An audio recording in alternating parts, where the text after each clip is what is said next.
Hello guys, welcome back to Ayurveda Vidya classroom. तो आज है हमारा Tejas which is 60 day free crash course, उसका डे 2। तो आज as we all know Sanskrit हम कवर कर रहे हैं फर्स्ट 10 डेज में। तो आज का हमारा टॉपिक है ऋतुचर्या, रात्रिचर्या और रोगान उत्पादनीय। लास्ट लेक्चर में हमने स्वास्थ्य और दिनचर्या कवर किया था। आज का लेक्चर हम स्टार्ट करने वाले हैं ऋतुचर्या से। So welcome you all and let's start our day 2। Yes, so रात्रिचर्या। लास्ट लेक्चर में जैसे कि हमने दिनचर्या कवर किया था, तो दिनचर्या में हमने क्या पढ़ा था कि दिनचर्या मीन्स हमारा मेनली जो मॉर्निंग रूटीन होता है वो हमने कवर किया था। आज के लेक्चर में जो रात्रिचर्या है उसमें हम बेसिकली नाइट रूटीन की बात करने वाले हैं। रात्रिचर्या, जो भी एक्टिविटीज हम रात्रि दैट इज रात को करते हैं उसको क्या हम बोलते हैं, रात्रिचर्या। तो सबसे पहला जो सब टॉपिक है इस यूनिट का वो है रात्रि भोजन, कि रात्रि को कैसा भोजन हमें करना चाहिए। तो हम सबको पता है रात को हमें कैसे खाना खाना चाहिए, लाइट खाना खाना चाहिए, है ना। तो सायं भुक्त्वा लघु हितम, तो सायंकाल में लघु एवं हितकर भोजन हमें करना चाहिए। भाव प्रकाश अनुसार रात्रि के प्रथम पहर में कम मात्रा में भोजन करना चाहिए। तो रात्रि का जो प्रथम पहर होता है, मतलब सूरज ढलने के जस्ट बाद हमें खाना खा लेना चाहिए, और लघु और हितकर भोजन हमें जनरली खाना चाहिए। फिर आता है रात्रि शयन विधि, कि कैसे हमें रात को सोना चाहिए, उसकी विधि क्या होती है। शयन मीन सोना, एंड उसकी विधि क्या होती है वो हम डिस्कस करेंगे। मन का समाधान करके पवित्र होकर भगवान का स्मरण करके अपनी शैया पर शयन करें, मतलब अपने बेड पर जाके आराम करें। सोने का स्थान पवित्र होना चाहिए, आकीर्ण दैट इज, उस पर भीड़ भाड़ नहीं होनी चाहिए, कंफर्टेबल होना चाहिए। बहुत ज्यादा कंफर्ट की बातें हो रही है ना आपकी, लेकिन रात्रिचर्या पढ़ते टाइम, नींद के बारे में पढ़ते टाइम सोना नहीं है, एक्टिव रहना है। शयन आसन जो है वो जानु तुल्य, मतलब नी लेंथ का ये हमारा नी लेंथ होना चाहिए, सुखदायक होना चाहिए और समतल होना चाहिए। मतलब ऐसे नहीं ऊबड़ खाबड़ नहीं होना चाहिए। हमारे यार बेड्स कैसे होते हैं, कंफर्टेबल होते हैं, समतल होते हैं ना, ऐसे लेवल में होते हैं। और जानु दैट इज नी की लेंथ तक होना चाहिए। सिर जो है, मतलब सर जो है वो हमें पूर्व या दक्षिण की ओर करना चाहिए। और भाव प्रकाश के अनुसार उन्होंने कुछ कुछ अलग अलग वो बताए हैं कि किस पे सोने से क्या, कौन से दोष का शमन होता है। तो खाट पर शयन करने से तीनों दोष का शमन होता है। जो गद्दे जिन पे हम अब सोते हैं उससे वात और कफ का नाश होता है। पृथ्वी पे सोने से पुष्टि और वीर्य की वृद्धि होती है। और काष्ठ दैट इज लकड़ी पे सोने से वात की वृद्धि होती है। तो ये हमें क्लियर हो गया। अब बात करेंगे निद्रा और हेल्थ का क्या रिलेशन है। निद्रा, वी ऑल नो, निद्रा एक उपस्तंभ में से एक इम्पॉर्टेंट फैक्टर है निद्रा। तो निद्रा का हमारी हेल्थ से क्या रिलेशन है, लेट्स टॉक अबाउट दैट। निद्रा यत तम सुखम दुखम पुष्टिकाश्रय बल अबलम वृषता क्लीबता ज्ञानम अज्ञानम ज्ञानम जीवतम न च। तो यहाँ पे ना ऑपोजिट वर्ड्स बताए हैं, और ये श्लोक हमें याद रखना है। क्यों याद रखना है, क्योंकि ये हमें चरक में भी हेल्प करेगा। ये वाला जो चैप्टर है चरक सूत्र 21, ये हमारे सिलेबस में भी है, चरक में भी। तो एक श्लोक दो जगह काम आ रहा है, तो क्या बुरा है याद करने में। तो यहाँ पे निद्रा के बेनिफिट्स बताएं कि निद्रा जो है वो सुख देती है, पुष्टि करती है बॉडी में, मतलब बॉडी को ग्रो करने में हेल्पफुल है, बल देती है बॉडी में, वृषता सेक्सुअल पोटेंसी इंक्रीज करती है, ज्ञान बढ़ाती है, और जीवन दैट इज जीवन हमें प्रोवाइड करती है। वहीं अगर हम निद्रा का सही तरीके से सेवन नहीं करते हैं, अनिद्रा जो जिसको हम बोलते हैं, वो इसके ऑपोजिट चीजें देती है, दुख है, काश्रय है, अबल है, क्लीबता है, अज्ञानम है। तो हमें ये श्लोक याद हो गया, क्या है, निद्रा यतम सुखम दुखम पुष्टि काश्रयम बल अबलम वृषता क्लीबता ज्ञानम अज्ञानम जीवन जीवितम न च। चरक सूत्र 21 का श्लोक है। अकाल अति एवं अल्प शयन नहीं करना चाहिए। ना तो ऐसा नहीं कि आप सो ही नहीं रहे हो, वो भी नहीं करना। ऐसा नहीं है कि आप बगैर किसी टाइम पे सो रहे हो, वो भी नहीं करना। और ऐसा नहीं कि आप सोते ही जा रहे हो, नहीं, वो भी नहीं करना। तो प्रॉपर अमाउंट में हमें प्रॉपर टाइम पे स्लीप जो है वो लेनी चाहिए। फिर आता है हमारा युक्त और अयुक्त निद्रा। युक्त निद्रा होता है संतुलित, सही काल में एवं उचित अवधि वाली नींद, जो एक आइडियल स्लीप होती है, परफेक्ट ड्यूरेशन वाली, परफेक्ट टाइम पे जो हम स्लीप लेते हैं उसको हम क्या बोलते हैं, युक्त निद्रा। उसका ऑपोजिट हो जाएगा अयुक्त निद्रा। अयुक्त निद्रा क्या है, अनुचित अव्यवस्थित नींद, मतलब अव्यवस्थित, कोई उसका पैटर्न नहीं है, कभी भी सो रहे हैं हम, कभी भी उठ रहे हैं, तो उस नींद को हम क्या बोलते हैं, अयुक्त निद्रा। अब बात करेंगे रात्रि जागरण और दिवा स्वप्न की, कि रात को जो जागते हैं, दिन में सोते हैं, उससे क्या इफेक्ट पड़ता है बॉडी में, और उससे क्या क्या चीजें होती है। रात्रो जागरणम रूक्षम स्निग्धम प्रस्वप्नम दिवा, तो ये क्या बोल रहा है, रात को जगने से हमारी बॉडी में रुक्षता बढ़ती है और दिन में सोने से हमारी बॉडी में स्निग्धता बढ़ती है। तो रात को जगने से क्या होगा, वात बढ़ेगा बॉडी में, और दिन में सोने से क्या होगा, कफ बढ़ेगा बॉडी में। अरुक्षम अनभिषिंदी त्वासीन प्रचलायतम, अब यहाँ पे आप सबके इंटरेस्ट की बात आती है कि यहाँ पे ऐसा बताया गया है आचार्य चरक अनुसार कि अगर आप चेयर पे बैठे बैठे सोते हो तो ना तो उससे रुक्षता बढ़ती है बॉडी में और ना ही उससे स्निग्धता आती है। अरुक्ष और अनअभिषंति होता है त्वासीन प्रचलायतम, मतलब बैठे बैठे सोना। तो दिन में जागने से दिन में सोने से कफ बढ़ता है, स्निग्धता बढ़ती है बॉडी में। रात को जागने से रुक्षता बढ़ती है, दैट इज वात बढ़ता है। लेकिन अगर आप बैठे बैठे सो रहे हो तो ना तो उससे वात बढ़ेगा, ना ही रुक्षता आएगी बॉडी में, और ना ही उससे कफ बढ़ेगा, दैट इज अभिषंदता, दैट इज स्निग्धता आएगी बॉडी में। तो आई होप इट्स क्लियर। फिर हम दिवा स्वप्न के गुण की बात करेंगे। कुछ गुण भी होते हैं दिवा स्वप्न के, दिन में किसे सोना चाहिए, क्या उसके गुण होते हैं। धातु साम्यम तथा हि येषा बलम च अपि उपजायते, श्लेष्मा पुष्णाति च अंगानि, स्थैर्य भवति च आयुषः।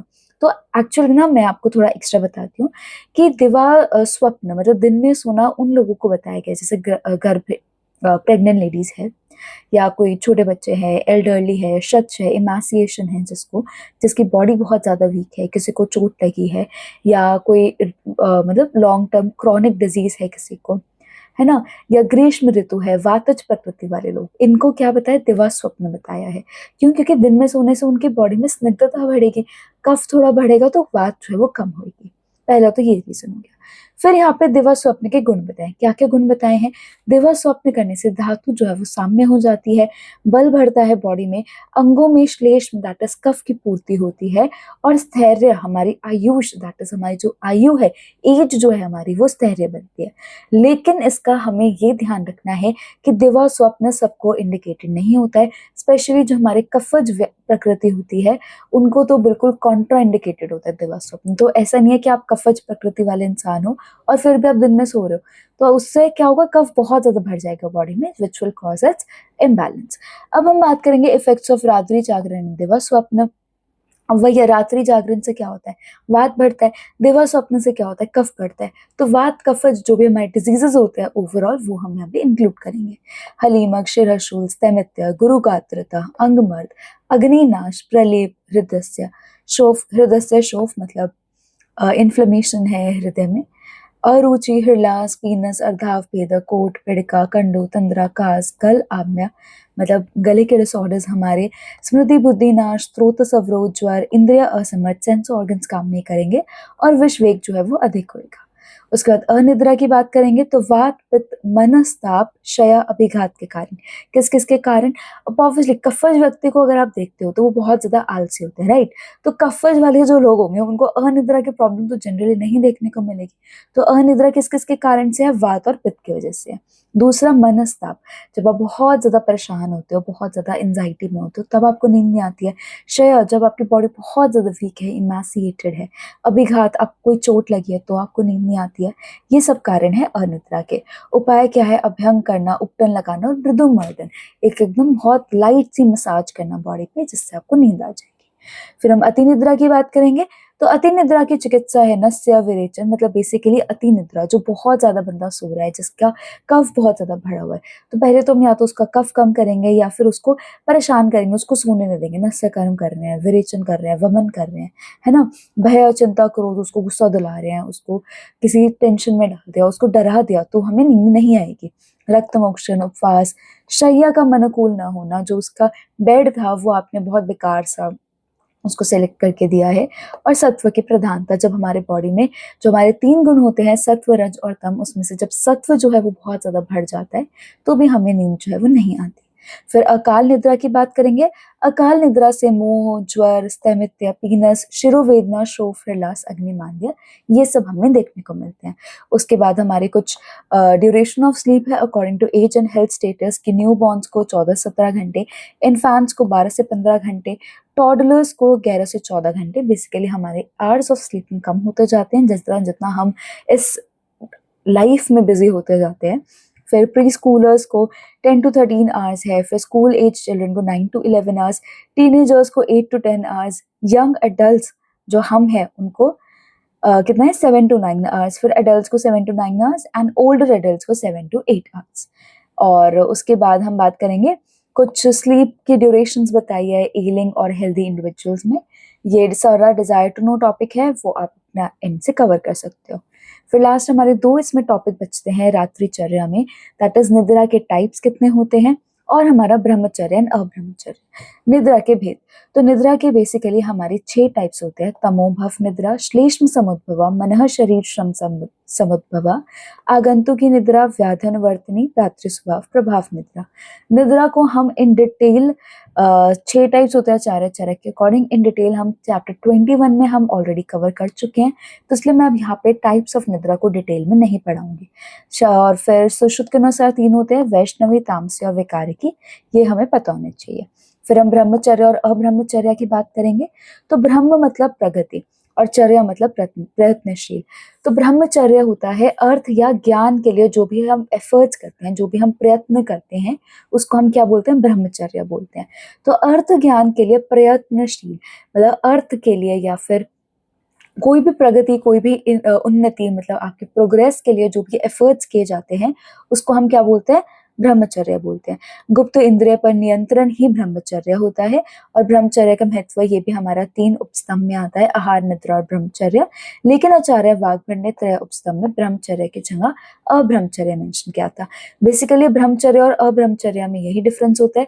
ब्रह्मचर्य मीन्स आपका आपके सेंस ऑर्गन्स पे, सेंस ऑर्गन्स जितने भी हमारे होते हैं बॉडी में, ज्ञान इंद्रिया जितनी भी हमारी होती है, उन पे अगर आपका अच्छा कंट्रोल है, दैट मीन्स आपका ब्रह्मचर्य में हो, और अगर उन पे आपका कंट्रोल नहीं है, दैट मीन्स अब्रह्मचर्य। तो इसको वैसे रिलेट करना है। इसके साथ ही आपका एक टॉपिक आज का खत्म होता है, दैट इज रात्रिचर्या। Now will move towards the next topic, that is ऋतुचर्या। तो ऋतुचर्या क्या है, ऋतुषु ऋतूनाम वा चर्या ऋतुचर्या। सबसे पहले हमने दिनचर्या की डेफिनेशन पढ़ी, फिर हमने रात्रिचर्या की डेफिनेशन पढ़ी, अब आता है ऋतुचर्या। ऋतुषु ऋतूनाम वा चर्या ऋतुचर्या। ऋतु के अनुसार आहार विहार का पालन करना क्या है, ऋतुचर्या। ऑब्वियसली जो चीज हम दिन में डेली करते हैं उसको दिनचर्या बोलते हैं, जो चीज हम रात को कर रहे हैं उसको रात्रिचर्या बोल रहे हैं। अब जो चीज हम ऋतु दैट इज सीजन्स के अकॉर्डिंग कर रहे हैं, उसको हम क्या बोलेंगे, ऋतुचर्या बोलेंगे। फिर हम सबसे पहले यहाँ पे काल की बात करेंगे, काल की क्लासिफिकेशन कैसे करी गई है। ये वैसे बहुत इंपॉर्टेंट श्लोक है, जनरली आपसे पूछा जाता है काल की क्लासिफिकेशन, तो आई वुड सजेस्ट कि आप इसको याद करो। बेसिकली ज्यादा कुछ नहीं है, बस हमें ये पता होना चाहिए कौन सी छोटी यूनिट से मिलकर कौन से बड़ी यूनिट बनती है, दैट्स इट। तत्र लघु अक्षर उच्चारण मात्रो अक्षि निमेश। सबसे पहले इन्होंने बोला है एक मात्रा हमारी एक अक्षि निमेश होती है, जितना टाइम हमारी आंख को बंद करने, ब्लिंक करने में लगता है, या जितना टाइम हमें लघु अक्षर बोलने में लगता है, उसको हम क्या बोलते हैं, एक मात्रा बोलते हैं। पंचदश अक्षि निमेश काष्ठा। 15 ऐसी अक्षि निमेश मिला के क्या बनाती है, काष्ठ बनाती है, काष्ठा। फिर त्रिंशत काष्ठा कला बनाती है, 30 काष्ठा मिलकर कला बना रही है। तो पहले हमने बोला कि जो मात्रा होती है उसको हम अक्षि निमेश बोलते हैं। अक्षि निमेश मतलब जो लघु जो हमारा वो होता है, मतलब लघु जो अक्षर होता है उसको बोलने में हमें जितना टाइम लगता है बेसिकली। फिर 15 अक्षर निमेश से हमारा एक काष्ठा बन रहा है और 30 काष्ठा से एक कला बन रही है, इतना तो हमें याद हो गया। उसके बाद विंशति कलो मुहूर्त, 20 कला से हमारा एक मुहूर्त बन रहा है। कलादश भागश्च त्रिंशद मुहूर्तो अहोरात्रम। फिर हमारा त्रिंशत मुहूर्त से अहोरात्र बन रहा है। उसके बाद पंचदश अहोरात्रि से पक्ष बनता है, एक पक्ष में 15 डेज होते हैं, वी ऑल नो। फिर स द्विविध शुक्ल कृष्णश्च तौ मास, और 2 हमारे पक्ष होते हैं, शुक्ल पक्ष और हमारा कृष्ण पक्ष, तो ये हमें भी याद है। और यहाँ पे ये इसे टेबुलर फॉर्म में मेंशन है, इफ यू वांट तो आप वो भी याद कर सकते हो। फिर काल के 2 अयन होते हैं, आदान काल दैट इज उत्तरायण, और दक्षिण काल दैट इज हमारा दक्षिणायन दैट इज विसर्ग काल। तो 2 अयन कौन से हो गए हमारे, दक्षिणायन और हमारा उत्तरायण। उत्तरायण को हम उदान काल बोलते हैं और दक्षिणायन को हम विसर्ग काल बोलते हैं। उत्तरायण, उत्तरायण क्या होता है, जब सूर्य का गमन उत्तर दिशा में प्रारंभ होता है, और दक्षिणायन क्या होता है, जब सूर्य का गमन दक्षिण से प्रारंभ होता है। तो पहला हमें क्लियर हो गया, जैसे उसका नाम है उत्तरायण मतलब उत्तर दिशा से स्टार्ट हो रहा है सूर्य का गमन, और दक्षिणायन मतलब दक्षिण दिशा से स्टार्ट हो रहा है। उत्तरायण में क्या है, पृथ्वी के सौम्यत्व एवं प्राणियों के बल को खींच लेने के कारण इस काल को आदान काल कहते हैं। अब बेसिकली आपको क्या याद रखना है, उत्तरायण और दक्षिणायन, है ना। मेरी बात सुनो पहले। उत्तरायण में क्या है, आपका सूरज जो है बहुत ज़्यादा स्ट्रॉन्ग है ना? उत्तर दिशा से आ रहा है वो और बहुत स्ट्रॉन्ग है। तो जैसे ग्लूकोज़ की ऐड देखी ना आपने, तो उसमें क्या देखते हैं हम ग्लूकोज़ की ऐड में कि जो सूरज होता है, वो ऐसे अपनी पूरी एनर्जी खींच लेता है सबकी, है ना? तभी तो वो ग्लूकोज़, ग्लूकॉन-डी की ऐड बनाते हैं वो। तो वही हो रहा है यहाँ पे। उत्तरायण में जो सन है वो पूरे जो जितना भी हमारा वो होता है, अर्थ होती है, उसमें जितना भी मॉइस्चर होता है, वो सारा अपने ऊपर खींच लेता है। प्राणियों का बल वगैरह सब कुछ अपने ऊपर खींच लेता है, तो इसलिए उसको हम उत्तरायण बोलते हैं। दक्षिणायन में सूर्य का जो बल होता है वो इतना स्ट्रांग नहीं होता है। तो उत्तरायण में क्या है, पृथ्वी के सौम्यत्व और प्राणियों के बल को खींच लेने के कारण इसको हम आदान काल भी कह रहे हैं। इसको कैसे याद रखेंगे, आदान काल।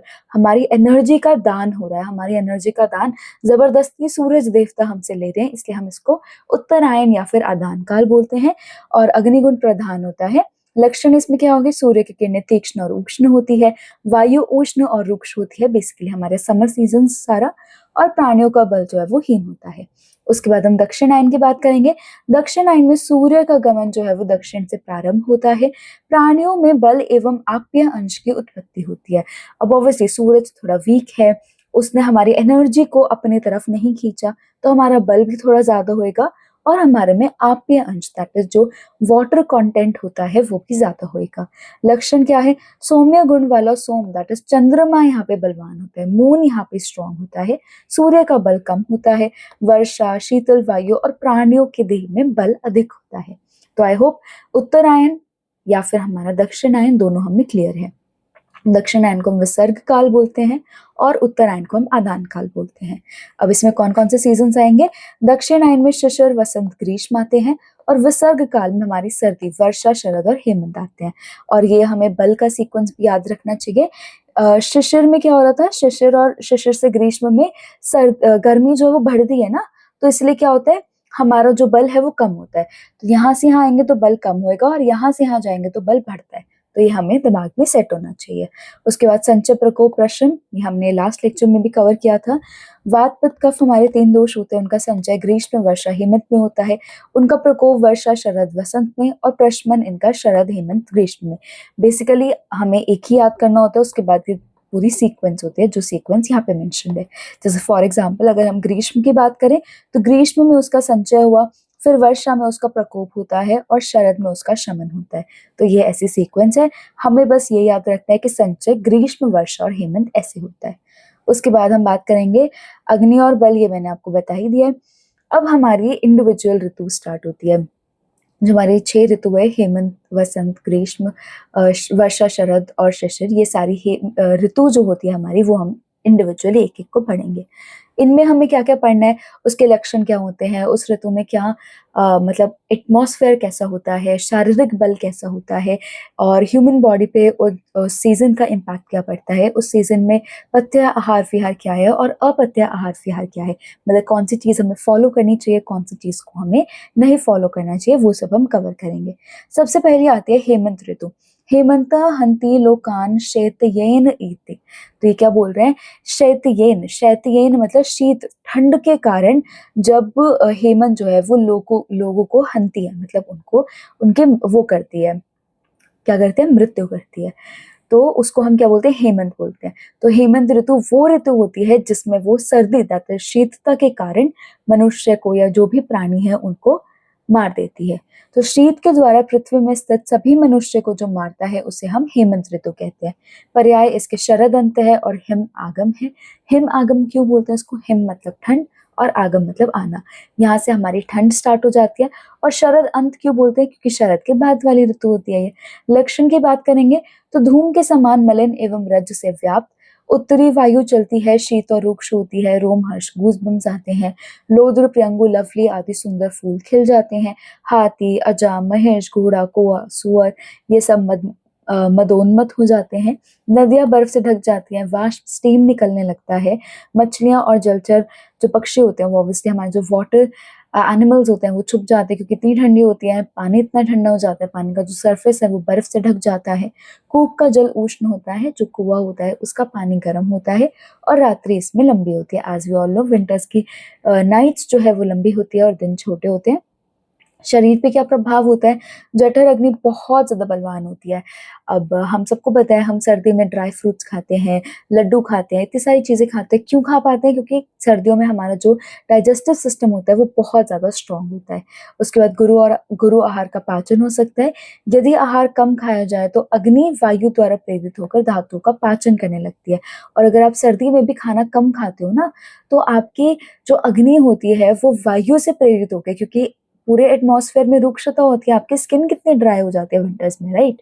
तो इतनी रुक्षता, इतनी ड्राइनेस होने के कारण वो आपकी जो अग्नि होती है वो वायु से प्रेरित होती है। आपने देखा है ना, कभी आप बॉनफायर वगैरह लगाते हो, उसमें फूँक मारते हो तो अग्नि और बढ़ जाती है, फायर इंक्रीज़ हो जाती है। तो वैसे ही आपकी जो जठर अग्नि होती है, वो वायु से प्रेरित होके, अगर आपने उसको खाना नहीं दिया तो उसको तो कुछ चाहिए ना खाने के लिए, पचाने के लिए, तो आपकी धातुओं को पचाने लग जाती है। तो इसलिए हमें गुरु आहार का सेवन करना चाहिए हेमंत ऋतु में। फिर अब आहार की बात करेंगे, कौन-सा आहार बताया है? तो आचार्य चरक ने मधुर अम्ल लवण बताए हैं, लेकिन आचार्य सुश्रुत ने लवण, क्षार, तिक्त और अम्ल रस बताए हैं। बेसिकली उन्होंने मधुर नहीं बताया था, क्षार और तिक्त उन्होंने एक्स्ट्रा बताए थे। गुण की बात करेंगे तो स्निग्ध, गुरु, उष्ण गुण खाएँगे, क्योंकि ऑलरेडी एटमॉस्फेयर में रुक्षता बहुत ज़्यादा है। शाली धान्य की बात करेंगे तो नवशाली खाएँगे, नया चावल खाएँगे, क्योंकि वो वो गुरु होता है। शिम्बी में माश, उड़द की दाल खाएँगे, माँस में उदक, अनु, बिल में रहने वाले माँस खाएँगे, इक्षु, गुड़ से निर्मित द्रव्य खाएँगे। मध्य में प्रसन्ना, तीक्ष्ण, मध्य और सीधु का सेवन हम कर सकते हैं, क्योंकि हमारी बॉडी में तीक्ष्णता और इन सब को हम मतलब अभी वो कर सकते हैं, मतलब उनको हम सहन कर पाते हैं। फिर गोरस में दूध, दही, मलाई सब खा सकते हैं और उष्ण जल हमें पीना चाहिए। यहाँ पे विशेषकर जो हमें ध्यान रखना है वो ये है कि रात्रि हमारी लंबी होती है, जिसकी वजह से सुबह उठते ही भूख लगती है, तो शौच आदि क्रिया करने के बाद हमें आहार का सेवन कर लेना चाहिए। उसके बाद विहार की बात करेंगे तो व्यायाम, व्यवाय, अभ्यंग, उद्वर्तन, स्वेदन, अंजन, आतप सेवन, धूप लेना तो सबको ही पसंद होता है सर्दियों में। फिर लेपन है, स्नान, अवगाहन, ये सब हमें विहार जो है वो करने चाहिए। अब हम अहितकर आहार विहार की बात करेंगे तो लघु, वातवर्धक, अल्पाहार दैट इज़ कम मात्रा में खाना, शीतल, कटु कषाय आहार, उद्मंत मतलब जल में घुला हुआ सत्तू, ये सब हमें नहीं पीना चाहिए। सत्तू क्यों नहीं पीना चाहिए? क्योंकि सत्तू गर्मियों की ड्रिंक्स होती है, गर्मियों में सत्तू जो है वो हम हमारी बॉडी को ठंडा रखता है, तो आप ठंड में थोड़ी उसको पियोगे, तो ये तो कॉमन सेंस है। विहार की बात करेंगे तो प्रवात मतलब तीव्र वायु का सेवन नहीं करना चाहिए। ऐसा नहीं कि बहुत ज़्यादा ठंड चल रही है और आप बन रहे हो एकदम मतलब बहुत ज़्यादा एक्सपर्ट बन रहे हो, बाहर जा रहे हो और मस्त ठंडी-ठंडी हवा खा रहे हो, नहीं तो बीमार होते हो ना, ऐसे ठंडी हवा खाते हो, ऐसे उल्टे काम करते हो। तो इसलिए विहार में यही है प्रवात दैट इज़ तीव्र वायु का सेवन नहीं करना, और दिवाशयन दैट इज़ दिन में नहीं सोना। उसके बाद वस्त्र की बात करेंगे तो ऊनी कंबल, मृग चर्म और रेशमी वस्त्र, जूट आदि से बने वस्त्र ये सब हमें पहनने चाहिए, क्योंकि ये हमारी बॉडी को गर्म रखते हैं। निवास विधि, जलते अंगारों से तपे घर में रहना चाहिए। घर के भीतर गुफा में या भूमि के नीचे अंडरग्राउंड, अगर आपके पास कोई घर है या घर के अंदर कोई अंडरग्राउंड रूम है तो उसमें रहना चाहिए। तो ये हमारी पूरी हेमंत ऋतु थी। उसके बाद जस्ट अ सेकंड, यस, उसके बाद हम बात करेंगे शिशिर ऋतु की। शिशिर ऋतु में, शिशिर ऋतु की डेफिनेशन क्या है? शशद गच्छति वृक्ष आदि शोभा यस्मात्। तो शशद मतलब खरगोश आदि, गच्छति चले जाते हैं, और वृक्ष जो है वो पुष्पों से सुशोभित हो जाते हैं। उस ऋतु को हम क्या बोलते हैं? उस ऋतु को हम शिशिर ऋतु बोलते हैं। पर्याय इसका कंपन है, क्योंकि इसमें इतनी ठंड होती है कि हम कांपने लगते हैं। शीत है, हिमकूट है मतलब ठंड बहुत ज्यादा होती है, और कोटन है। लक्षण इसमें रुक्षता बहुत ज्यादा होती है, और इसमें हेमंत से ज्यादा ठंड होती है, बस हमें ये ध्यान रखना है। बाकी सारा इसमें हेमंत के जैसा होता है। उसके बाद हमारी थर्ड ऋतु स्टार्ट होती है, दैट इज वसंत ऋतु। वसंत्यत्र मदन उत्सवा इति। तो वसंत को हम किसका उत्सव मानते हैं? मदन उत्सव बोलते हैं। मदन उत्सव मतलब प्रेम का त्योहार ऐसा माना जाता है वसंत ऋतु। अब कैसे मतलब एकदम से अलर्ट हुए ना ये सुन के, प्रेम का हार, आई नो यू ऑल। अब इसके पर्याय की बात करेंगे, पुष्प समय, क्योंकि यहाँ पे पुष्प खुलते हैं इस ऋतु में। सुरभि, ऋतुराज, माधव, कामसक और कांति, ये सारे इसके पर्याय बताए गए हैं। लक्षण की बात करेंगे तो दक्षिण दिशा से चंदन और लताओं की खुशबू आ रही है, मस्त एकदम प्रेम का त्योहार होता है, मद में उत्सव होता है, तो आसपास से हमें खुशबू आ रही है। दिशाएं साफ होती है, आम, अशोक, कमल ये सब पुष्प युक्त होते हैं, इनमें फ्लावर्स आ जाते हैं। कोयल, भौरे गाने लगते हैं, और धूप छाँव से युक्त वातावरण होता है। कहीं धूप है, कहीं छाँव है, बहुत अच्छा-सा एनवायरनमेंट हमें देखने को मिलता है। शरीर पे प्रभाव की बात करेंगे तो हेमंत और शिशिर ऋतु में हमारा जो कफ है वो बॉडी में एक्यूमुलेट हो जाता है। क्यों एक्यूमुलेट हो जाता है? क्योंकि ठंड बहुत ज़्यादा होती है, लेकिन वो उसका प्रकोप नहीं हो पाता क्योंकि वो जम जाता है। तो वसंत में वो सूरज के कॉन्टैक्ट में आके, हीट के कॉन्टैक्ट में आके पिघल जाता है और पिघला कफ अग्नि को मंद करता है और कफज व्याधि उत्पन्न होती है। तो वसंत ऋतु में क्या होता है? कफ हमारी बॉडी में प्रकोप होता है और कफज व्याधि उत्पन्न होने के चांसेस होते हैं। हितकर आहार की बात करेंगे तो ऑब्वियसली कफ का प्रकोप हो रहा है, तो कफ को कम करने वाले आहार हम सेवन करेंगे, राइट? तो कटुतिक्त कषाय रस है, लघु रुक्ष उष्ण क्षार गुण वाले रस है, पुराण गोधूम, षष्टिक शाली है, मूंग और कुलथ की दाल है, जांगम एनिमल्स का हम मांस सेवन करना चाहिए। परवल पत्र, नींब पत्र, वारताक, बैंगन की बात हो रही है, बैंगन को हम वारताक बोलते हैं आयुर्वेदा में। फिर मधु, आसव, द्राक्षा, अरिष्ट और मधु दैट इज हनी का हमें यूज करना चाहिए। ऐसा बताया गया है कि नहीं, वो वर्षा ऋतु में इसमें नहीं है। फिर हम हितकर विहार की बात करेंगे तो अब हमें कफ को बेसिकली मेन प्रायोरिटी हमारी कफ है। तो कफ हर हमारी क्या चीजें होती है? तीक्ष्ण वमन है, तीक्ष्ण नस्य होता है, निरूहण बस्ती, आघात दैट इज दंड बैठक, उसको व्यायाम कराएंगे, धूमपान कराएंगे, कवल ग्रह, अंजन व्यायाम, उद्वर्तन, स्नान और लेप, चंदन अगरू का लेप कराएंगे। अहितकर आहार की बात करेंगे तो मधुर अम्ल लवण रस हमारे अहितकर होते हैं, शीत गुरु स्निग्ध गुण वाले अहितकर होते हैं, घृत जो है वो हमारा अहितकर होता है। अहितकर विहार है दिवाशयन दैट इज दिन में सोना। तो इसके साथ ही आपकी हेमंत, शरद और वसंत जो 3 ऋतु है वो खत्म होती है। अब हम बात करेंगे ग्रीष्म ऋतु की दैट इज गर्मियों की, जो अभी एट प्रेजेंट चल रही है, जिससे हम सब परेशान हैं उस ऋतु की। तो ग्रीष्म ऋतु इज ग्रसते रसान इति, सूर्य द्वारा रस को ग्रसित ग्रहण करने के कारण जो ऋतु होती है उसको हम क्या बोलते हैं? ग्रीष्म ऋतु बोलते हैं। ग्रीष्म क्यों बोलते हैं? ग्रसते रसान इति, सूर्य जो है वो हमारे रस को ग्रहण कर लेते हैं, रसनात, उसको रसना की तरह पी जाता है, ऐसा समझो। पर्याय इसका है निदात। उसके लक्षण की बात करेंगे तो सूर्य अपनी किरणों के द्वारा संसार के स्नेह को सोख लेता है, कफ कम होता है, वात का संचय होता है बॉडी में, भूमि और दिशाएं जलती है, सूर्य जो है वो अस्सी के पुष्प की तरह चमकता है, एकदम रेड कलर का, एकदम ब्राइट रेड कलर का सूरज होता है। नैऋत्य दैट इज हमारी जो नैऋत्य मतलब हमारी जो साउथ वेस्ट डायरेक्शन होती है वो हमारी बहुत अच्छी मानी जाती है गर्मियों में। आतप से पीड़ित प्राणियों, हाथी, महिम आदि नदियों में उतरकर नदियों को मैला कर देते हैं।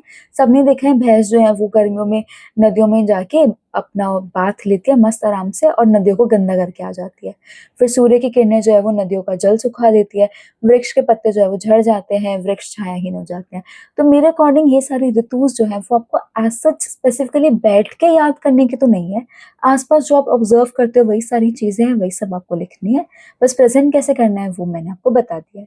शरीर पर प्रभाव, सूर्य स्नेह को सोख लेता है, कफ का क्षय होता है और वात जो है वो एक्यूमुलेट होना स्टार्ट हो जाता है, मतलब वात का संचय होना स्टार्ट हो जाता है। हितकर आहार की बात करेंगे तो मधुर रस है, लघु स्निग्ध शीत द्रव हमारे गुण है, शूक धान्य में शाली चावल गोधूम है, शर्करा मिश्रित शीतल जल है, मतलब हम कितना नींबू पानी वगैरह पीते हैं वही सब चीजें, सत्तू है, नारियल पानी है, द्राक्षा जल है और एक पंचसार पान यहाँ पे बताया गया है। पंचसार पाल हमारा मधु, खजूर, मुनक्का, फालसा मिश्री है, इन सब मतलब हमारे जो अम्ल फ्रूट्स होते हैं ना उनसे बनाया गया एक ड्रिंक होती है। और यहाँ पे मिश्री मिले हुए भैंस का दूध का सेवन भी अच्छा बताया है। मांस में जंगली पशु पक्षी और दूध घृत ये सब हमें सेवन करना चाहिए। मद्य का सेवन हमें कम मात्रा में करना चाहिए और अगर हमें मद्य का सेवन करना भी है तो हमें बहुत ज्यादा पानी उसमें डाइल्यूट करके फिर हमें उसका सेवन करना चाहिए। हितकर विहार में दिवाश्रयन है, फूलों या रत्न की माला हमें पहननी चाहिए जिससे मस्त हमें खुशबू आती रहे, चंदन का लेप लगाना चाहिए जो हमें ग्रीष्म ऋतु में थोड़ा ठंडा रखेगा और महीन या पतले वस्त्र का धारण करना चाहिए। अहितकर आहार में क्या आएगा? कटु अम्ल रस आएंगे और हमारा मध्य और मधु आएगा। फिर अहितकर विहार में क्या आएगा? व्यायाम, व्यवहार, आतप सेवन। अब ऑब्वियसली अगर आप गर्मी में जाओगे धूप लेने तो सब आपको बेवकूफ समझेंगे, गर्मी में आप बहुत ज्यादा एक्सरसाइज करोगे, बहुत ज्यादा इंटरकोर्स में इन्वॉल्व होगे तो it's not good for your physical health, तो इसलिए वो सब अहितकर होता है। और अहितकर आहार की बात करेंगे तो कटु अम्ल रस जो है हमारा वो, मद्य और मधु ये सब हमारे अहितकर माने। उसके बाद अब हम वर्षा ऋतु की बात करेंगे। वर्षा वर्षणम अस्ति असु इति। तो जिस ऋतु में वर्षा होती है उसको हम क्या बोलते हैं? वर्षा बोलते हैं। मतलब ऑब्वियसली जिस ऋतु में बारिश होती है उसको हम वर्षा ऋतु बोलते हैं। पर्याय इसके प्रावृत, घन काल, जल आर्णव और मेघ आगम, क्योंकि मेघ बादल इसमें आ जाते हैं। लक्षण की बात करेंगे, सभी प्रकार के अनाज उत्पन्न होते हैं, क्योंकि बेसिकली अनाज को क्या चाहिए? पानी चाहिए होता है। व्हीट है, राइस है, सबको पानी चाहिए होता है। तो इसीलिए सभी प्रकार के अनाज जो है वो उत्पन्न हो जाते हैं। आकाश नीले बादलों से ढक जाता है, कमल खिल जाते हैं, नदियां समुद्र सदृश हो जाती है। जो हमारी नदियां होती हैं उनमें इतना पानी भर जाता है कि वो समुद्र के समान दिखती है। मेघ गरजने लगते हैं, मयूर मेंढक बोलने लगते हैं, इंद्रधनुष विद्युत चमकने लगते हैं, रेनबो दिखता है, बिजली कड़कने लगती है, विद्युत मीन्स बिजली कड़कना, और भूमि के चारों ओर हरी घास एवं कुटज के फल खिलते हैं। तो ये हमारे लक्षण हो गए वर्षा ऋतु के। फिर हम शरीर पर प्रभाव की बात करेंगे। तो शारीरिक बल प्लस जठर अग्नि हमारी दुर्बल होती है। अब यहाँ पे हमारा बल भी कम होता जाएगा और हमारी जो डाइजेस्टिव फायर है वो भी कम होती जाएगी, क्योंकि मतलब ग्रीष्म के कंपैरिजन में तो ज्यादा होगी, बट फिर भी इसमें कम होगी एज कम्पेयर टू विंटर्स। भूमि से वाष्प, जल से वर्षा और जल के अम्ल हो जाने से वात जो है वो प्रकुपित होने लग जाता है। हितकर आहार की बात करेंगे। तो वात यहाँ पे प्रकोपित हो रहा है तो वात का हमें शमन करना है। तो वात दोष शमन एवं जठर अग्नि प्रदीपक अर्थ के लिए हम हितकर आहार यूज करते हैं। तो एक तो हमें जठर अग्नि को स्ट्रांग बनाना है और दूसरा हमें वात दोष जो प्रकोपित हो गया है उसको कम करना है। रस अम्ल लवण है, गुण स्निग्ध और लघु है। शुभ धान्य में पुराण, जौ, गेहूं, शाली ये सब हम यूज करते हैं। मुग्ध यूज मतलब मूंग दाल का सूप है, चने है, जांगम, मधु प्लस माधविक, अरिष्ट, जल है, या हमारा काला नमक प्लस पंचकोल चूर्ण प्लस मांस जल है। उसके बाद हितकर विहार की बात करेंगे तो अस्थापन, निरूहण, बस्ती, प्रघर्षण, उद्वर्तन, स्नान, चंदन लेप, सुगंधित पुष्प माला धारण, पवित्र एवं हल्के वस्त्र और क्लेद रहित स्थान पे हमें रहना चाहिए। फिर हम अहितकर आहार की बात करेंगे तो तक्र, ये सब हमें नहीं करना चाहिए। सॉरी, हितकर विहार ये सब तो हमें करना चाहिए, क्लेद रहित स्थान पे रहना चाहिए, और अस्थापन, बस्ती, प्रघर्षण ये सब हमें करना चाहिए। अहितकर आहार में तक्र, सत्तू और नदी का जल इनका हमें सेवन नहीं करना चाहिए। और अहितकर विहार में हमें दिवाशयन, आतप सेवन, मैथुन और रात्रि जागरण नहीं करना चाहिए। फिर हमारी नेक्स्ट ऋतु आती है शरद ऋतु। शरद के पर्याय है शारदा, काल प्रभात और वर्षावसान। लक्षण इसके आकाश में सफेद बादल देखने को मिलते हैं। पृथ्वी जो है वो पंख कीचड़ दैट इज कीचड़ के समान होती है। सप्तपर्ण कुमुद खिलने लगते हैं। सूर्य की तीक्ष्ण किरणें स्टार्ट होने लगती है वापस और दिशाएं निर्मल रहती है। शारीरिक लक्षण, वर्षा में संचित जो पित्त होता है वो शरद के पृथ्वी की उष्णता और सूर्य की तीक्ष्णता से प्रकोपित हो जाता है। तो ग्रीष्म में हमारा जो वात है वो संचय हुआ था। फिर लास्ट वर्षा में हमारा उसका प्रकोप हो जाता है। वर्षा में पित्त का संचय हुआ था और नेक्स्ट हमारी जो शरद ऋतु होती है उसकी उष्णता और सूर्य की तीक्ष्णता से पित्त का प्रकोप हो जाता है। हितकर आहार की बात करेंगे तो कषाय, तिक्त, मधुरस है, लघु शीत है। ये सब ना आपको एक बात बताऊं, आपको याद करने की जरूरत भी नहीं है। क्यों नहीं है? क्योंकि जो हम ये देख रहे हैं ना कौन से ऋतु में कौन सा दोष का प्रकोप हो रहा है उसको हमें बेसिकली कम करना है बॉडी में। तो उसके अकॉर्डिंग जो भी आपको अभी तक याद है कि कौन सा रस कौन से उस पर काम करता है, कौन सा गुण कौन से दोष पे काम करता है, उसके बेसिस पे आप अपना पूरा आंसर जो है वो प्रिपेयर कर सकते हो। यहाँ पे सबसे इंपॉर्टेंट पान है हंस उदक, उसके बारे में बताया गया है, तो वो देखते हैं। दिवा सूर्यांशु सब तप्तम, निशीहि चंद्राशु शीतलम, कालीन पक्वम निर्दोषम, अगस्त्येन अविषीकृतम, हंस ओदकम इति ख्यातम, शारदम विमलम शुचि, स्नान पान अवगाहीषु शस्यते तथ्यता अमृतम। तो ये बहुत इंपॉर्टेंट है हंसुदक, ये हम सबको पता होना चाहिए। तो हंसुदक बेसिकली क्या होता है? वो पानी जो हम शरद ऋतु में पीते हैं और ये सूर्य की किरणों से भी शुद्ध होता है प्लस चंद्रमा दैट इज मून की मून लाइट से भी ये शुद्ध होता है। तो दिवा सूर्यांशु सब तप्तम, दिन में सूरज की रोशनी से तप्त होता है। निशी दैट इज रात को, चंद्राशु शीतलम, रात को चंद्रमा की शीतलता से ही युक्त होता है। कालीन पक्वम निर्दोषम, अगस्त्येन अविषीकृतम, एक रसायन की तरह काम करता है, अविषय होता है और निर्दोष दैट इज से रहित होता है, मतलब सारे दोष इसमें नहीं होते हैं। उसको हम हंसुदक बोलते हैं, ये शरद ऋतु में यूज करते हैं हम। किस किस में यूज कर सकते हैं? इससे हम नहा सकते हैं, इस पानी को हम पी सकते हैं, अवगाहन जो टब बात होता है वो कर सकते हैं। ये सारे इसके यूजेस, और ये अमृत के समान माना गया है। गुण इसका न अभिसंधि होता है और ना ही ये रुक्ष होता है। फिर हम हितकर विहार की बात करेंगे तो तिक्त घृत सेवन यहाँ पे बताया गया है, विरेचन, रक्त मोक्षण, चंदन और उशीलेप। क्योंकि पित्त का प्रकोप हुआ है तो पित्त को शमन हमें करना है, वो सारे यहाँ पे हितकर विहार हो गए। फिर अहितकर आहार विहार की क्या चीज हमें नहीं करनी चाहिए?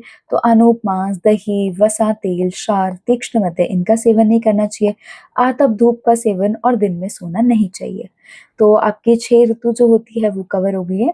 उसके बाद हमारा नेक्स्ट टॉपिक आता है, एक छोटी सी ऋतु है प्रावृत ऋतु, उसके बारे में बात करते हैं। अब प्रावृत ऋतु के बारे में बात करने से पहले एक छोटा सा कॉन्सेप्ट है, मैं आपको वो समझाऊंगी। उसके बाद आपको प्रावृत ऋतु ऐसे क्रिस्टल क्लियर हो जाएगी, कभी उसको पढ़ने की जरूरत नहीं पड़ेगी।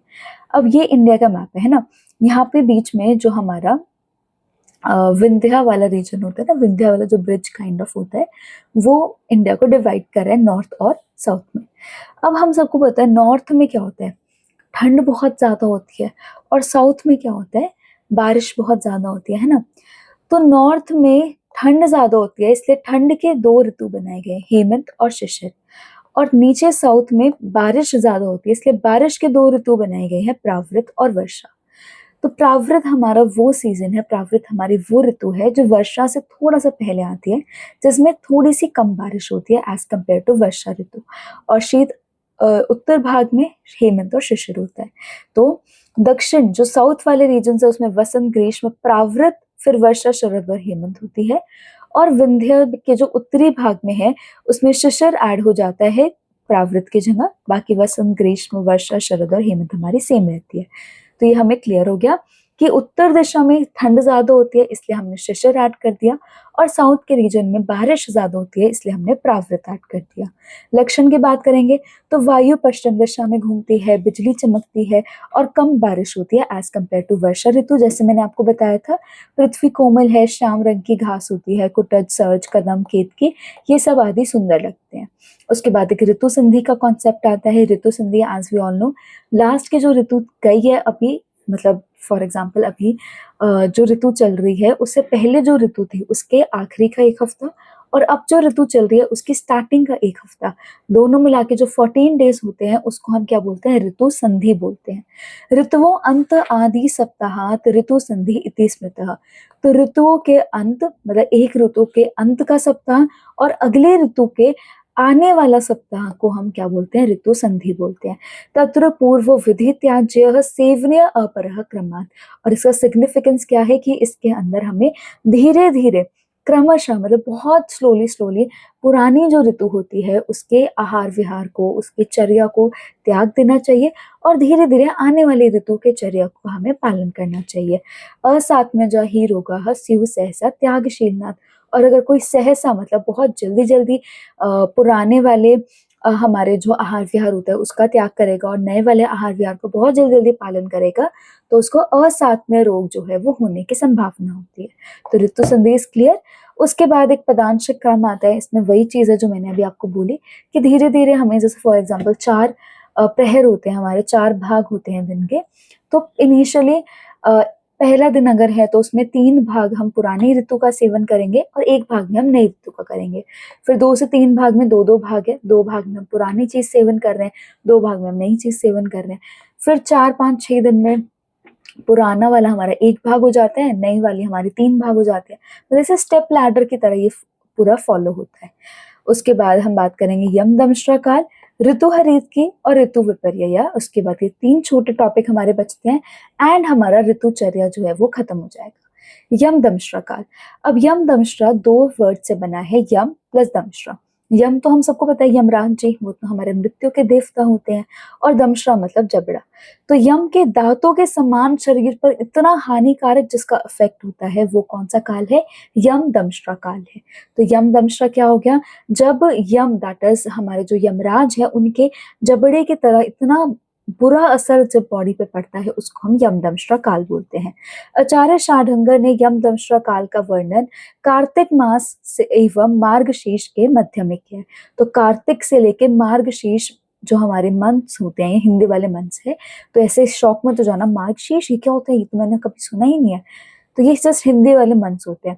तो कार्तिक से लेके मार्गशीर्ष तक जो भी हमारा टाइम होता है उस टाइम पीरियड को हम क्या बोलते हैं, यमदंष्ट्रा काल बोलते हैं। कार्तिक मास के अंतिम के 8 दिन और मार्गशीर्ष के शुरू के 8 दिन, टोटल मिला के 16 डेज का हमारा यमदंष्ट्रा काल होता है। ऋतु संधि हमारी पुरानी और नई वाली जो ऋतु होती है उसके एक एक हफ्ता 14 डेज की होती है, और यमदंष्ट्रा काल हमारा कार्तिक मास के 8 दिन एंड के और मार्गशीर्ष के शुरू के 8 दिन दैट इज 16 डेज का होता है। अल्पाहार खाना चाहिए, ऋतु संधि की भांति पदांशिक क्रम का हमें पालन करना चाहिए। फिर हम ऋतु हरित की बात करेंगे। तो ऋतु हरित की में क्या बताया है कि जो हरित की होती है उसको हमें अलग अलग ऋतु में अलग अलग अनुपान के साथ सेवन करना चाहिए। जैसे शिशिर में पिपली की तरह, मतलब शिशिर में पिपली के साथ, वसंत में मधु, ग्रीष्म में गुड़ है, वर्षा में सेंधव है, शरद में शर्करा है और हेमंत में शुंठी है। तो इसको हमें कैसे याद करना है, जैसे शिशिर में 2 ई की मात्रा आ रही है, पिपली में भी 2 ई की मात्रा है, तो शिशिर पिपली हमें याद हो गया। वसंत हमें वीएम मधु से याद करना पड़ेगा, वसंत मधु वीएम। ग्रीष्म ग से स्टार्ट हो रहा है, गुड़ भी ग से स्टार्ट हो रहा है। वर्षा में सेंधव, हम सबको पता है बारिश के मौसम में नमक कैसे चिपचिपा सा हो जाते हैं ना एकदम, तो वर्षा में सेंधव हमें याद रखना है।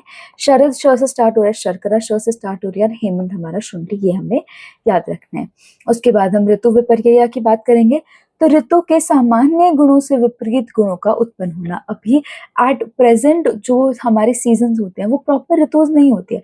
गर्मी में भी बारिश हो जाती है, बारिश में ठंड हो रही है, ठंड में कुछ हो रहा है, तो ये सब क्या होता है, ऋतु विपर्यय, कि जो एक्सपेक्टेड था किसी एक पर्टिकुलर ऋतु से वो ना होना, उसके अलावा कोई लक्षण उत्पन्न होते हैं, तो उसको हम क्या बोलते हैं, ऋतु विपर्यय बोलते हैं।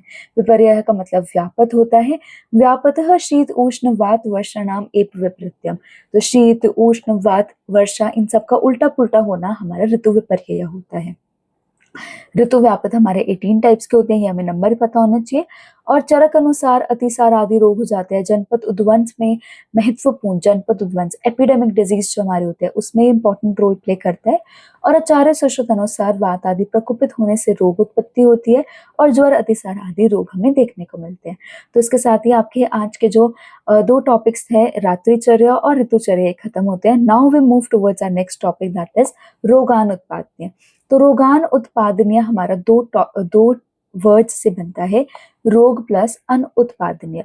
तो रोग प्लस अनुत्पादनीय, अनुत्पादनीय मतलब रोग को उत्पन्न न होने देना, अनुत्पादनीय तो रोग का जो अनुत्पादक दैट इज रोग जिसमें उत्पन्न न हो, उसका हित जिसमें वर्णित है, मतलब कि बेसिकली रोग अनुत्पादनीय, रोग को उत्पादन न होने देना, उसका जहां भी ये डिटेल मेंशन है उसको हम क्या बोलते हैं, रोगान उत्पादनीय, रोगन उत्पादनीय। ठीक है, अब इसमें हमें बेसिकली वेग पढ़ने हैं कि वेग धारण क्या होता है, वेग उदीरण क्या होता है, अधारण्य और धारण्य वेग क्या होते हैं हमारे, ये सारी। अब हम बात करते हैं वेग धारण की। वेग धारण इज इक्वल टू प्राकृतिक वेगों को रोकना जिससे हमारे शारीरिक और मानसिक दोनों का असंतुलन होता है। और वेग उदीरण मतलब जब आपको नेचुरली कोई अर्जेस नहीं हो रही है, नेचुरली कोई वेग नहीं आ रहा है, लेकिन आप फोर्सफुली वेग को लाने की कोशिश कर रहे हो, मतलब जैसे कि वॉमिटिंग आपको नहीं हो रही है लेकिन आप फोर्सफुली वॉमिटिंग कर रहे हो, तो वो सब होता है हमारा वेग उदीरण। तो वेग धारण मतलब वेग आ रहा है लेकिन आप उस अर्ज को कंट्रोल कर रहे हो, और वेग उदीरण मतलब वेग नहीं आ रहा है लेकिन आप फोर्सफुली उसको लेके आ रहे हो, दोनों ही हमारे लिए हानिकारक होते हैं। फिर हम अधारणीय वेग की बात करेंगे। तो आचार्य वाग्भट ने 14 अधारणीय वेग बताए हैं, आचार्य चरक ने 13 और आचार्य सुश्रुत ने 13। अब धारणीय और अधारणीय का क्या मतलब होता है, अधारणीय वेग मतलब उनको हमें धारण नहीं करना, मतलब उन्हें हमें कंट्रोल नहीं करना, और धारणीय वेग मतलब जिन्हें हमें कंट्रोल करना है। तो आई होप इट्स क्लियर। अब हम बात करेंगे आचार्य वाग्भट अनुसार जो 14 हमारे अधारणीय वेग होते हैं। तो वात है दैट इज फ्लैटस, वेट हमारे फीसेस, मूत्र यूरिन, बेल्चिंग उद्गार जो डकार टाइप ऑफ आती है वो। फिर शव स्नीजिंग है, तृष्णा थर्स्ट, शुदा हंगर, निद्रा स्लीप, कफ, कास। कास का वर्णन सिर्फ और सिर्फ आचार्य वाग्भट ने किया है, बाकी जो वेग है वो हमारे आचार्य तीनों के ही, वाग्भट, चरक और सुश्रुत तीनों के सेम होते हैं। फिर जृम्बा है, श्रम श्वास दैट इज एक्सर्शनल डिस्पनिया, जो एक्सरसाइज या कोई भी एक्टिविटी करने के बाद जो सांस चढ़ती है वो। फिर जृम्बा, अश्रु, छर्दी और रेतस। उसके बाद यहाँ पे मैंने इमेजेस अटैच कर दिया हर एक वेग की, तो अगर आपको किसी वेग में डाउट है तो you can check this out.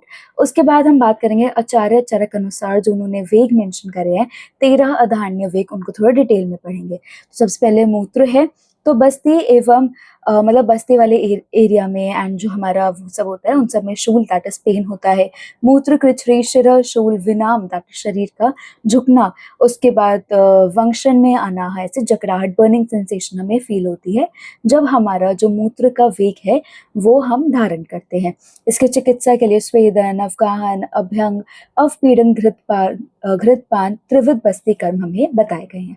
फिर पुरीश की बात करेंगे, तो पुरीश का वेग अगर हम धारण करते हैं तो पक्वाश्य और शिरशूल, मतलब पक्वाश्य हमारे स्टमक के नीचे वाला जो एरिया होता है, बेसिकली एब्डोमेन एरिया हमारा, उसमें पेन होता है। शिर दैट इज हेडेक होता है।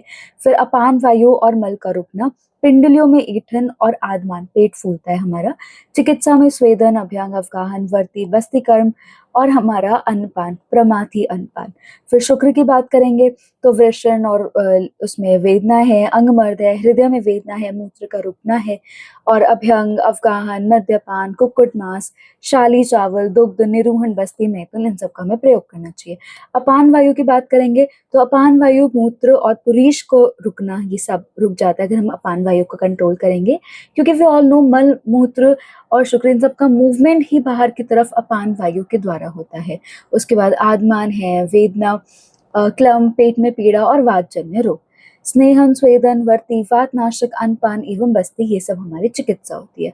छर्दी की बात करेंगे तो अगर आप छर्दी वमन को रोकोगे तो कंडू, कोट, स्किन डिसऑर्डर्स आ जाएंगे, राइट।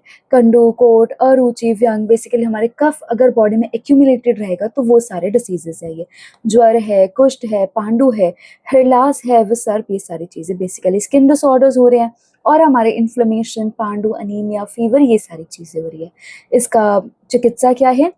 भोजन खिलाकर वमन कराना चाहिए, धूम्रपान कराना चाहिए। हमेशा वमन के बाद हम धूम्रपान क्यों कराते हैं?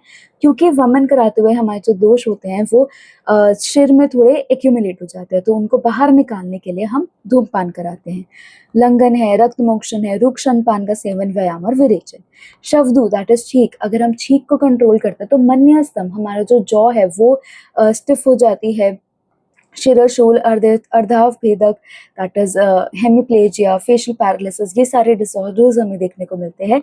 और इंद्र दौर्बल्य, ऊर्ध्वजत्रुगत, अभ्यंग, स्वेदन, धूमपान, नस्य, वातनाशक आहार, भोजन पश्चात घृतपान, ये सब कराने से हम छींक जो है वो लेके आ सकते हैं। फिर उद्गार, डकार की बात करेंगे तो अगर हम उसको कंट्रोल करते तो हिक्का, श्वास, अरुचि कम, हृदय और उरह दैट इज चेस्ट रीजन में कंपन और जकड़ाहट हमें देखने को मिलती है। चिकित्सा कैसे होगी? हिक्का रोग नाशक चिकित्सा, जो हमने हिक्का में पढ़ी थी वही हमारा इसमें आएगा। उसके बाद आएगा हमारा जृंभा दैट इज जृंभाई, उसमें क्या है? विनाम, आक्षेप, संकोच, सुप्ति और प्रवेपन, मतलब कि जो भी हमारे अलग अलग मूवमेंट्स है। विनाम क्या है? शरीर आगे झुक जाता है। आक्षेप मतलब जब ऐसे ट्रेमर्स आते हैं। संकोच, कॉन्ट्रैक्शंस हो रही है बॉडी में, है ना। सुप्ति, स्पर्श ज्ञान का अभाव, मतलब ऐसे बहुत डिजी डिजी सा फील हो रहा है, डिजी डिजी भी नहीं, बहुत लेजी लेजी सा फील हो रहा है। उसके बाद कंपन है और कंप, ये सारी चीज़ें। और वात नाशक, इसकी चिकित्सा होती है। फिर हम शुद्ध भूख की बात करेंगे तो अगर किसी को भूख लग रही है और वो उसको कंट्रोल करता है तो after a period of time क्या होगा? कृशता आएगी बॉडी में, दौर्बल्यता आएगी, वर्ण विकृति, उसका कॉम्प्लेक्शन चेंज हो जाएगा, अंगमर्द, अरुचि और चक्कर, भ्रम आएंगे। चिकित्सा क्या है? स्निग्ध, उष्ण और लघु भोजन देना है। एकदम ऐसा भी नहीं कि एकदम ही बहुत हैवी भोजन देते उसको, नहीं, लघु भोजन देना है, स्निग्ध और उष्ण देना है ताकि उसके बॉडी में ब्रूहण हो पाए। फिर हम पिपासा की बात करेंगे तो कंठ और मुख सूखता है, बाधिर्य, डेफनेस भी हो सकती है, ये आपको याद रखना है कि पिपासा के वेग धारण करने से हमें डेफनेस हो सकती है। फिर श्रम, थकावट, अंगसाद और हृदय व्यथा दैट इज हृदय में पीड़ा। इसकी चिकित्सा क्या है? शीतल एवं तर्पण अन्नपान। फिर वाष्प दैट इज अश्रु की बात करते हैं, तो अगर हम आंसू को रोकते हैं तो प्रतिशय जुकाम राइनाइटिस हो सकता है, नेत्र रोग, हृदय रोग, अरुचि, भ्रम हो सकता है। चिकित्सा क्या है? मद्यपान, प्रिय कथा श्रवण और निद्रा। निद्रा को रोकते हैं तो जृंभा, अंग, तंद्रा, शिरोरोग, अक्षिगौरव, नेत्रों में भारीपन फील होता है ना हमें, तो वही सब यहाँ पे लक्षण है। चिकित्सा क्या है? निद्रा और संवाहन, मतलब ऐसे लाइट लाइट मसाज कराना। फिर श्रमजन्य निश्वास, जो हमारी एक्सर्शनल हमारा डिस्पनिया होता है वो, तो गुल्म, हृदय रोग, समूह, मूर्छा, ये सब आएंगे। और विश्राम और वात नाशक उपचार, उसकी चिकित्सा हो गई। तो ये हमारे 13 वेग हो गए अकॉर्डिंग टू आचार्य चरक, उनके लक्षण और उनकी चिकित्सा क्या होती है अगर हम उनको धारण करते हैं तो। उसके बाद हमें इफेक्ट्स ऑफ वेग उदीरन पढ़ना है और फिर धारण्य वेग पढ़ना है, दैट्स इट। उसके बाद हमारा आज का सेकेंड लेक्चर भी खत्म हो जाता है, डे 2 ऑफ तेजस खत्म होता है। सो लेट्स सी वेग उदीरण। अब वेग उदीरण मैंने आपको क्या बताया था कि जब आपको नेचुरल अर्जेस नहीं आ रहे हैं ना, जब आपको लाइक प्यास नहीं लग रही है या भूख नहीं लग रही है, नेचुरल अर्ज नहीं हो रही है किसी चीज की, वॉशरूम जाने की, लेकिन फिर भी आप फोर्सफुली वो चीजें करते हो, तो उसको हम क्या बोलते हैं? वेग उदीरण। उदाहरण क्या है? नस्य चूर्ण का प्रयोग करके, ऐसे छींक वगैरह है ना, ये सब चीजें लेके आना। मल और मूत्र का बलपूर्वक निष्कासन करना, ऐसा फोर्सफुली डिफिकेट करना। फिर छींक, डकार या छर्दी का बलपूर्वक निष्कासन करना, तो ये सब हमारा वेग उदीरण के उदाहरण होते हैं। दुष्प्रभाव क्या है? शारीरिक दोषों का असंतुलन होएगा, अवयवों जो बॉडी के पार्ट्स होते हैं उनका नुकसान होएगा, और दीर्घकालिक दैट इज क्रॉनिक डिजीजेस होंगे। फिर हमारे कुछ धारण्य वेग होते हैं जिनको हम 3 कैटेगरीज में डिवाइड करते हैं: मन के धारण्य वेग, वाणी के धारण्य वेग और शरीर के धारण्य वेग। अपना हित चाहने वाले व्यक्ति को अति साहस जैसे मन, वचन और शरीर के अप्रशस्त वेगों का धारण करना चाहिए। मन के धारण्य वेग क्या है? लोभ, शोक, भय, क्रोध, मान, वेग, वेगान, विधार्य, तो ये सब हमें इनको धारण करना है। किन किन को? लोभ को, शोक मतलब कोई भी ऐसे डिप्रेशन वाली चीज नहीं करनी है, भय डर लग रहा है, क्रोध है, मान मतलब बहुत ज्यादा अहंकार, ये सब नहीं करना है, निर्लज्जा, ईर्ष्या, किसी से जेलसी नहीं करनी, और अति राग दैट इज किसी से बहुत ज्यादा अटैचमेंट नहीं करनी, और अभिधेय होता है दूसरों की वस्तु को पाने की इच्छा। तो ये सब वेग को हमें धारण करना है, मतलब इन सबको हमें अवॉइड करना है। फिर वाणी के धारण्य वेग क्या हो गए हमारे? परुषस्य, अतिमात्रस्य, सूचकस्य, अनृतस्य च।